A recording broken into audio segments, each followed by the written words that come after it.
ఈ రోజుని సుగాలి ప్రీతి కేసు విషయంలో ఆమె తల్లి పార్వతి గారు, జడా శ్రావణ్ కుమార్ గారు, పవన్ కళ్యాణ్ గారి మీద అనేక ఆరోపణలు మీడియా వేదికగా చేస్తూ ఉన్నారు. ఈ కేసులో న్యాయం చేయలేదని, మొదటి సంతకం పెడతారని ఇట్లాగే ఎన్నో ఆరోపణలు చేస్తూ ఉన్నారు.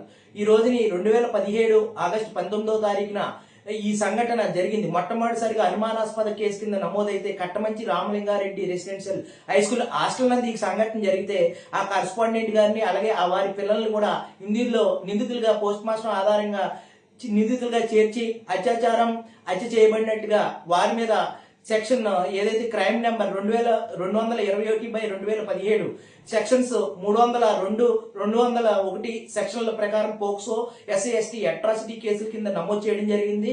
ఇది స్పెషల్ ట్రిబ్యునల్ కోర్టులో ఉంది, పోక్సో ట్రిబ్యునల్ కోర్టులో కర్నూలులో. దాని తర్వాత పవన్ కళ్యాణ్ గారి దగ్గరికి ఈ విషయం రాగానే పవన్ కళ్యాణ్ గారి పోరాటం వల్ల ఆ రోజునే ఆయన చేసిన పోరాటానికి 2020 ఫిబ్రవరి నెలలో జీవో నెంబర్ 37 వైసీపీ ప్రభుత్వం సిబిఐ ఎంక్వైరీ కండక్ట్ చేయడం జరిగింది. సిబిఐ ఎంక్వైరీ కండక్ట్ చేసి ప్రభుత్వం నిధులు ఇవ్వకపోవడం వల్ల 4 సంవత్సరాల పాటు అది జాప్యం జరిగింది.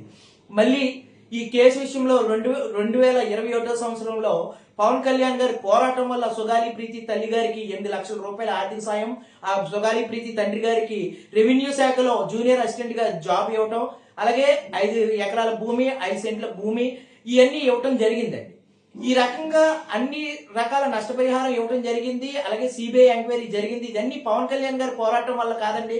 ఈ రోజు మీడియా వేదికగా రాష్ట్రంలో అనేక సంఘటనలు జరుగుతూ ఉన్నాయి. కానీ ఈ సంఘటనే రాష్ట్ర వ్యాప్తంగా ఒక సంచలనం సృష్టించే విధంగా పవన్ కళ్యాణ్ గారు ప్రతిష్టాత్మకంగా తీసుకుని అనేక మీడియా వేదికగాను అలాగే పవన్ కళ్యాణ్ గారు పెట్టినటువంటి అనేక సభల్లో మాట్లాడబట్టే కదండి ప్రభుత్వం నుంచి ఆర్థిక సాయం వచ్చినా అలాగే సిబిఐ ఎంక్వైరీ చేసినా జరిగింది. సిబిఐ ఎంక్వైరీ 4 సంవత్సరాలు గత ప్రభుత్వంలో జరగకపోతే ఆ సిబిఐ ఎంక్వైరీ జరిగిన నాటికి అక్కడ సిబిఐ ఎంక్వైరీ ఎస్పీ గారు రఘురామ్ రాజన్ గారు ఇందులో ఎవిడెన్స్ లేదు, బాధితులు ఆరోపిస్తున్నటువంటి ఆరోపణలకు తగ్గట్టుగా అందులో ఎవిడెన్స్ లేదని హైకోర్టుకు స్పష్టం చేశారు. ఇది హైకోర్టు అలాగే పోక్సో కోర్టు చట్ట పరిధిలో ఉన్నటువంటి కోర్టు అంశాల్లో ఉన్నటువంటి ఈ అంశాల మీద జడా శ్రావణ్ కుమార్ గారు ప్రజల్ని తప్పుదారి పట్టించి పవన్ కళ్యాణ్ గారి మీద బుర్ర చల్లుతున్నారు. పోనీ ఈ కేసు విషయం వదిలేండి, ఈ కేసుని అడ్డం పెట్టుకుని తన రాజకీయ ఉనికి చాటుకోవడానికి సుగాలి ప్రీతి తల్లి గారిని ఒక ఆయుధంగా వాడుకుని ఈ రకంగా అల్లర్లు సృష్టించాలని చెప్పి ఆయన ఒక పన్నాగంతో ఉన్నారు. లేకపోతే ఆయన కూడా మాజీ న్యాయమూర్తి, ఒక అడ్వకేట్, ఆయన కూడా దీన్ని హైకోర్టులో న్యాయం జరగకపోతే దీన్ని సుప్రీంకోర్టులో వేయటం కదా.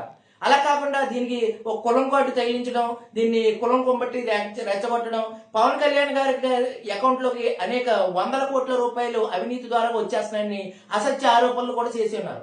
ఏమన్నా ఆరోపణలు ఉంటే మీడియా వేదికగా ఆ ఆరోపణలకు తగ్గట్టుగా ఆధారాలు కూడా చూపించాలని చెప్పి దీన్ని డిమాండ్ చేస్తూ ఉన్నామండి. ఎందుకు పవన్ కళ్యాణ్ గారి మీద మీరు టార్గెట్ చేశారు? మీ రాజకీయ ఉనికి లేకపోతే ప్రతిపక్షాలతో చేతులు కలిపి మీరు ఏదైనా మైలేజ్ సంపాదించుకోవాలనుకుంటే సంపాదించుకోండి.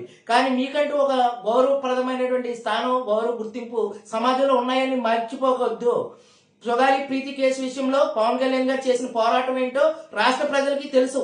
ఆ కుటుంబానికి నష్టపరిహారం జరిగినా లేకపోతే సిబిఐ ఎంక్వైరీ జరిగినా ఏది చేసినా సరే అది పవన్ కళ్యాణ్ గారి పోరాటం అని చెప్పి బలగుద్ది మేము చెప్తున్నాం. మీకు ఏదైనా ఆధారాలు ఉంటే పవన్ కళ్యాణ్ గారు ఏదైనా అవినీతి చేశారని ఒక ఆధారం పట్టుకొచ్చి మీరు చూపించండి. అంతేగాని మీరు కావాలని రాజకీయ పబ్బం గడుపుకోవడానికి ప్రజలు తప్పుదోవ పట్టించే విధంగా మీరు తప్పుడు వీడియోలు ప్రచారం చేస్తే మటుకి అది ఖచ్చితంగా మేము ఖండిస్తూ ఉన్నాం.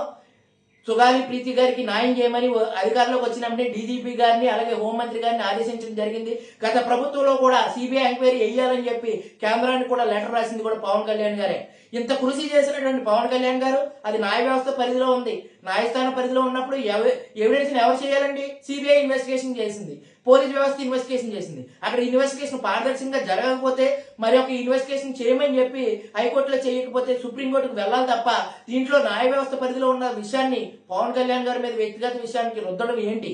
వ్యక్తిగతంగా ఆయన వ్యక్తిగత విషయాలను మాట్లాడటం ఈ కేసు విషయం మాట్లాడుతూ మీడియా మీటింగ్ పెట్టి ఆయన వ్యక్తిగత విషయాలు మాట్లాడుతూ ఉన్నారు. జడా శ్రావణ్ కుమార్ గారు కానీ పార్వతి గారు ఏం మాట్లాడుతున్నారు? ఆ రోజునే పవన్ కళ్యాణ్ గారు మీ ఇంటికి రాలేదా?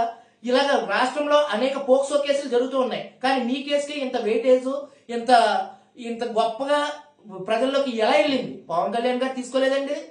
ప్రతి చోట కూడా సుగాలి ప్రీతికి న్యాయం జరగాలని చెప్పి నిందితులు శిక్షలు పడాలని చెప్పి అనేక సందర్భాల్లో మాట్లాడిన సందర్భాలు కూడా ఉన్నాయి. అధికారంలోకి రాగానే అదే విధంగా డీజీపీ గారికి హోంమంత్రి గారికి ఆదేశాలు ఇవ్వటం జరిగింది. ఇది ముఖ్యమంత్రి పరిధిలో ఉంది, హోంమంత్రి పరిధిలో ఉంది. విచారణ అనేది వాళ్ళు చేయాలి. వాళ్ళు చేసినటువంటి విచారణ వాళ్ళు చేశారు. అలాగే సిబిఐ ఎంక్వైరీ చేశారు. ఇన్ని చేసినప్పటికీ కూడా న్యాయ వ్యవస్థ పరిధిలో ఉన్న కేసుని తీసుకొచ్చి నిందితులు శిక్షలు వేయలేదంటే పవన్ కళ్యాణ్ గారు ఏమన్నా న్యాయమూర్తి అండి? న్యాయమూర్తులైనా సరే నిందితులు శిక్షలు వేయాలంటే సరైన ఆధారాలు ఉండాలి.